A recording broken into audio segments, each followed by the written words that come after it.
BJP ಅವರು ದಸರಾಗಿಂತ ಮುಂಚೆ ಚಾಮುಂಡಿ ಚಲೋಗೆ ರೂಪುರೇಷೆ ಮಾಡ್ತೀವಿ ಧರ್ಮಸ್ಥಳ ಆದ್ಮೇಲೆ ಚಾಮುಂಡಿ ಬೆಟ್ಟಕ್ಕೆ ಬರ್ತಾರೆ. ಮಾಡ್ಲಿಕ್ಕೆ ಬೇಡದವ್ರು. ಈಗ ಮಿರ್ಜಾ ಇಸ್ಮಾಯಿಲ್ ಗೊತ್ತಾ ನಿಮಗೆ? ಏನಾಗಿದ್ರು ಅವ್ರನ್ನ ಮಹಾರಾಜರು ಅಂಬಾರಿ ಮೇಲೆ ಕುಳಿಸ್ಕೊಂಡು ಅವರು ಬಿಜೆಪಿ ಅವರು ಎಲ್ಲಿ ಹೋಗಿದ್ರು?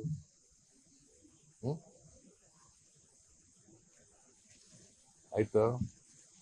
ಈಗ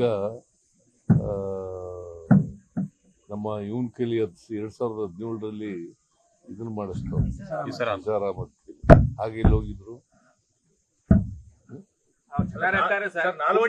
ಮಾತಾಡಿದ್ರು ಕನ್ನಡಾಂಬೆಯ ಕುಂಕುಮದ ಬಗ್ಗೆ ಅವ್ರ ತಕರಾರು ಅದು ಒಂದು ಬೇರೆ ಇಶ್ಯೂ. ಕುಂಕುಮ ಮಾತಾಡಿದ್ರು ಇಲ್ಲೂ ಗೊತ್ತಿಲ್ಲ ನನಗೆ. ನಿರ್ಭೀತ, ನಿಷ್ಪಕ್ಷಪಾತ, ವಿಶ್ವಾಸಾರ್ಹ ಸುದ್ದಿಗಳಿಗೆ ಮತ್ತೊಂದು ಹೆಸರಾಗಿರುವ News18 ಕನ್ನಡ ಈಗ ಆಪ್ನಲ್ಲೂ ಲಭ್ಯವಿದೆ.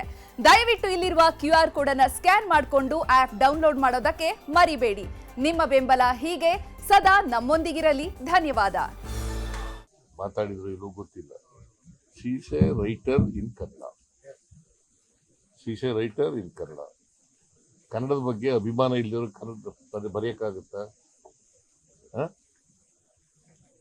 ಆಸಕ್ತಿ ಇಲ್ಲದವ್ರು ಬರೆಯಕ್ಕಾಗತ್ತಾ? ಪ್ರೀತಿ ಇಲ್ಲದವ್ರು ಬರೆಯಕ್ಕಾಗತ್ತಾ? ಹೇಳಿ ನೀವೇ. ಅವ್ರು ಬರೆದಿರ್ತಕ್ಕಂಥ ಪುಸ್ತಕಕ್ಕೆ ಬ್ರೂಕರ್ ಪ್ರಶಸ್ತಿ ಬಂದಿದೆ. ಸರ್ ಅರ್ಶಿನ ಕುಂಕುಮ ಮತ್ತೆ ಹೂ ಬಿಡ್ಕೊಂಡು ಚಾಮುಂಡಿ ತಾಯಿಗೆ ಪೂಜೆ ಮಾಡಿ ಆತರ ಮಾಡಿದ್ರೆ ಚಕಾರ ಎಲ್ಲ ಹೇಳ್ತಾ ಇದಾರೆ ಸರ್. ಅರ್ಶಿನ ಕುಂಕುಮ ಹಚ್ಕೊಂಡ್ ಬರ್ಲಿ ಬಿಜೆಪಿ ಅವರು. ಸೀಸೆ ಮುಸ್ಲಿಂ ಧರ್ಮದವರು ಲೇಡಿ ಅವಳು ಕನ್ನಡದಲ್ಲಿ ಬರೆದಿದ್ದಾರೆ. ಕುಂಕುಮ ಹಾಕೊಳ್ಳೋದು ಧರ್ಮದಲ್ಲಿ ಇದೆಯಾ?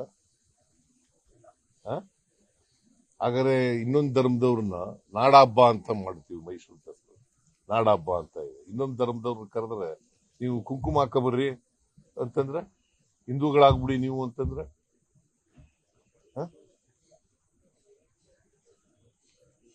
ಗೋಮಾಂಸ ತಿಂತಾರೆ ಅಂತ ಸರ್. ಗೋಮಾಂಸ ತಿನ್ಕೊಂಡ್ ಬರ್ತಾರೆ ಯಾರು ನೀವು ನೋಡಿದ್ಯಾ?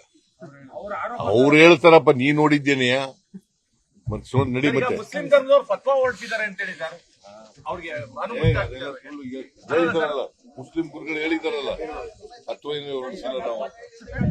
ನಿರ್ಭೀತ, ನಿಷ್ಪಕ್ಷಪಾತ, ವಿಶ್ವಾಸಾರ್ಹ ಸುದ್ದಿಗಳಿಗೆ ಮತ್ತೊಂದು ಹೆಸರಾಗಿರುವ News18 ಕನ್ನಡ ಈಗ ಆಪ್ನಲ್ಲೂ ಲಭ್ಯವಿದೆ.